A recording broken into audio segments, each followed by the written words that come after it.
Oke, assalamualaikum warahmatullahi wabarakatuh. Hari ini kita lanjut materi kita, seni budaya.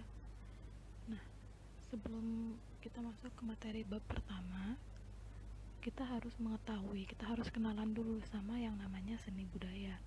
Apa sih seni budaya itu? Oke, nah berdasarkan Kamus Besar Bahasa Indonesia, seni adalah karya yang diciptakan dengan keahlian yang luar biasa seperti tari, lukisan, ukiran, dan lain-lain. Nah, seni itu adalah karya yang diciptakan gitu. Nah, selanjutnya budaya itu apa? Budaya adalah pikiran atau akal budi. Yang kedua, adat istiadat. Yang ketiga, sesuatu mengenai kebudayaan yang sudah berkembang. Dan yang keempat, sesuatu yang sudah menjadi kebiasaan dan sukar diubah. Nah, budaya ini biasanya turun-temurun. Oke. Selanjutnya, ada yang namanya keterampilan. Apa sih keterampilan itu? Nah, keterampilan itu adalah kecakapan untuk menyelesaikan tugas. Keterampilan itu kecakapan untuk melakukan sesuatu. Keterampilan ini ada banyak, nggak cuma untuk seni.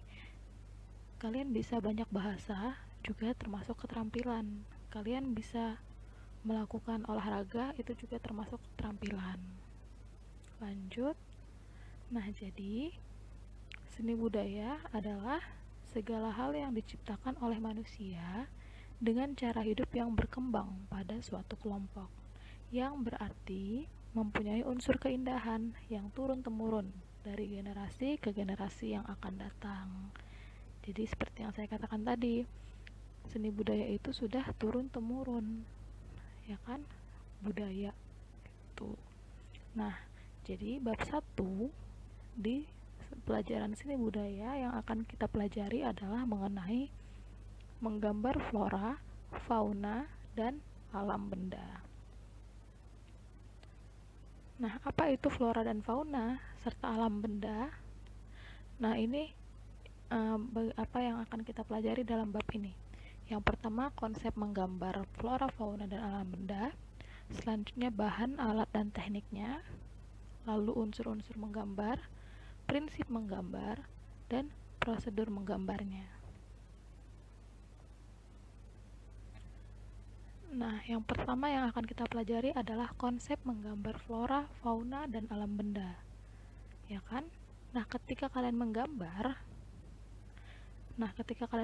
itu akan melibatkan koordinasi antara penglihatan dan gerakan tangan yang halus dan terukur.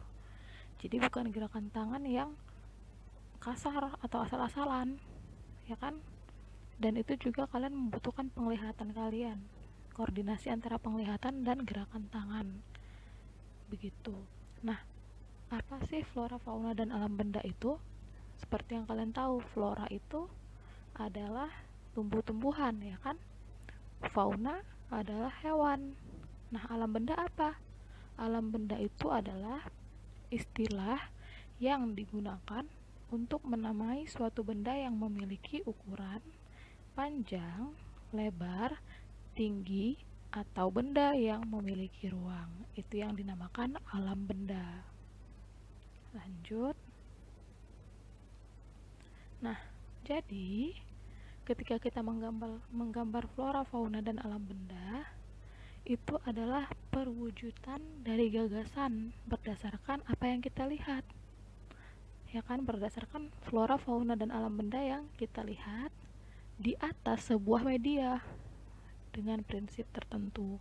Jadi menggambar itu di sebuah media. Nah, biasanya kita akan menggunakan buku gambar atau kertas. Tapi ada yang namanya kalian bisa gambar di dinding, itu juga bisa, ya kan?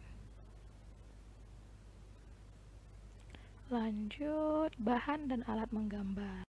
Nah, bahan yang biasa kita gunakan untuk sebagai bidang gambar atau tempat kita menggambar biasanya kertas, karton, atau kanvas dengan warna yang polos. Kenapa warna yang polos? Satu warna polos karena agar lebih mudah kita mencampurkan warna-warna yang akan kita gambar begitu.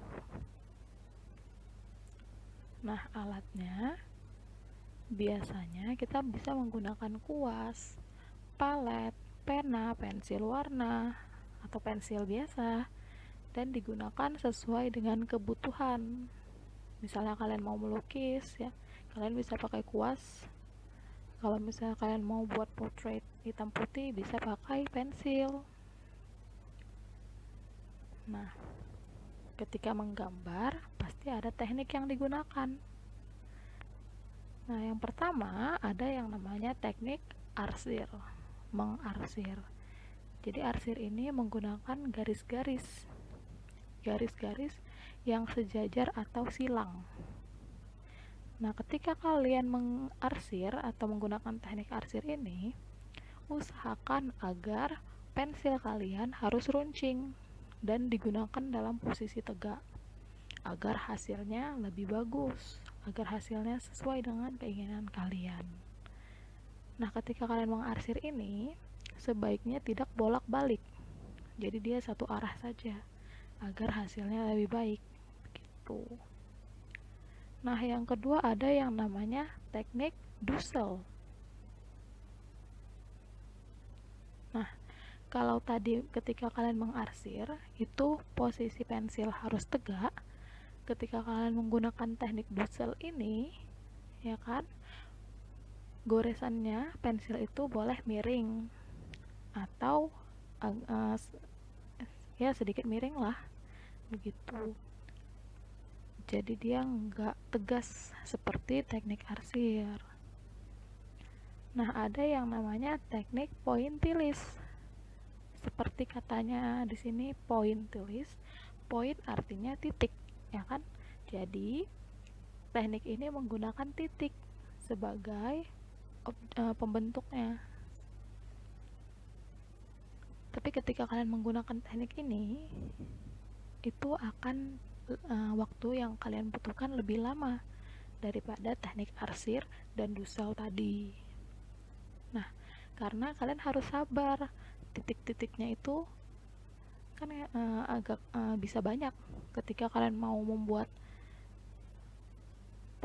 membuat area yang lebih gelap, kalian harus titik-titikkan lebih banyak lagi. Jadi kalian harus sabar. Nah, biasanya hasil dari pointillis ini akan jadi sangat artistik begitu. Nah, ada yang namanya teknik akuarel. Seperti namanya akuarel, aqua artinya air, jadi biasanya teknik ini menggunakan cat air atau tinta gambar.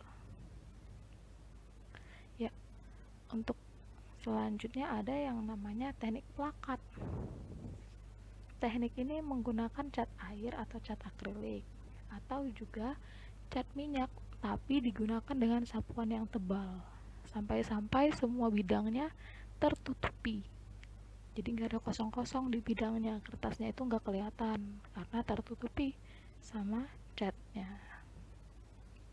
Oke, untuk pertemuan kali ini kita hanya membahas tentang teknik-teknik gambar dan bahan alat gambar. Oke, sampai situ. Jika ada yang ingin ditanyakan, silahkan komen di kolom komentar. Terima kasih. Assalamualaikum warahmatullahi wabarakatuh.